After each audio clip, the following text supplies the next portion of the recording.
ప్రభుత్వము మరి ఇవ్వాల్సినటువంటి రైతు బంధులో కొంతవరకు ఇవ్వగలిగినారు, కానీ మిగిలిన అంతా కూడా పెండింగ్ ఉన్నది కూడా మరి వెంటనే ఇస్తామని. అది లేదు, మన ఎలక్షన్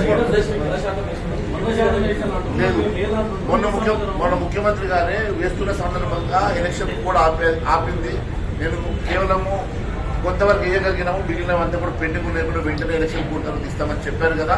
దాంతోపాటు ఇప్పుడు కొత్తగా వేయాల్సినటువంటి రైతు భరోసా, ఇప్పుడు ప్రభుత్వం వేయాల్సిన రైతు భరోసా కూడా గతంలో మరి 5 ఎకరాలకు 10 ఎకరాలకు రిస్ట్రిక్ట్ చేయకుండా మీరు ఇస్తామన్నటువంటి రైతు భరోసాని పూర్తిగా గత ప్రభుత్వం ఇచ్చినట్టుగా అందరికీ వర్తింపజేసే విధంగా మీరు మేనిఫెస్టో పెట్టిన విధంగా 15,000 కాడికి కూడా మీరు రైతు భరోసాను వేయాల్సిందిగా మేము డిమాండ్ చేశాము.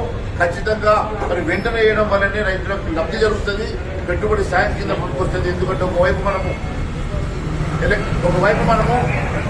ఇస్తామని చెప్పినటువంటి మాఫీ చేస్తామన్నటువంటి రుణమాఫీ చేయక బ్యాంకుల్లో లోన్లు ఇవ్వడం లేదు కాబట్టి వాళ్ళకి పెట్టుబడి సాయం ఇబ్బందిగా ఉన్నది కాబట్టి అట్లీస్ట్ ఈ డబ్బన్నా మీరు వెంటనే వేస్తే పెట్టుబడి సాయం కింద పనికొస్తుందని చెప్పి వారికి చెప్పడం.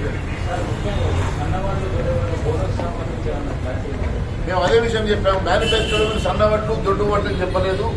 ప్రతి క్వింటాల్కి మీరు 500 రూపాయలు బోనస్ ఇస్తామన్నారు. మరి ఇప్పుడేమో లీక్ ఇచ్చారు, సన్నవడ్లు అని చెప్పి లీక్ ఇచ్చారు. అది మంచిది కాదు. మరి ఖచ్చితంగా దీంట్లో కూడా రిప్రజెంటేషన్ కూడా మెన్షన్ చేశాం. మీరు వడ్లకు 500 రూపాయలు బోనస్ ఇస్తామన్నారు మాదిరిగానే 500 రూపాయలు వడ్లకు బోనస్ ఇవ్వాల్సింది అని కూడా డిమాండ్ చేశాం. అది రిప్రజెంటేషన్ కూడా రాయడం జరిగింది. వారికి చాలా సార్లు ఆగస్ట్ 15 అని చెప్పారు కదా, ఆగస్ట్ 15 వెయిట్ చేయాలి కదా.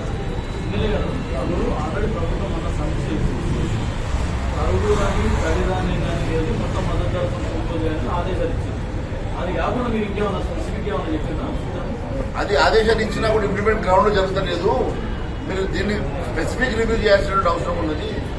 మరి ఇక్కడ ఉన్నటువంటి మంత్రి గారు ఏం ఆదేశాలు ఇస్తా ఉన్నారో, మరి మీరు ఏ రకంగా ఇది చేస్తా ఉన్నారో మంత్రి గారిని కూర్చోబెట్టుకొని అధికారులు పిలిపించుకొని దీన్ని స్పెసిఫిక్ గా రివ్యూ చేసి గ్రౌండ్ రియాలిటీస్ మీరు వాస్తవాలు తెలుసుకొని అక్కడ ఖచ్చితంగా 1 కిలో కూడా తరుగు లేకుండా గతంలో మీరు ఏదైతే చెప్పారో అదే మాదిరిగా కొనుగోలు చేయాల్సిందిగా మేము మరి వారికి చెప్పడం జరిగింది. వారు కూడా అధికారులు వెంటనే పిలిపించుకొని మాట్లాడారు.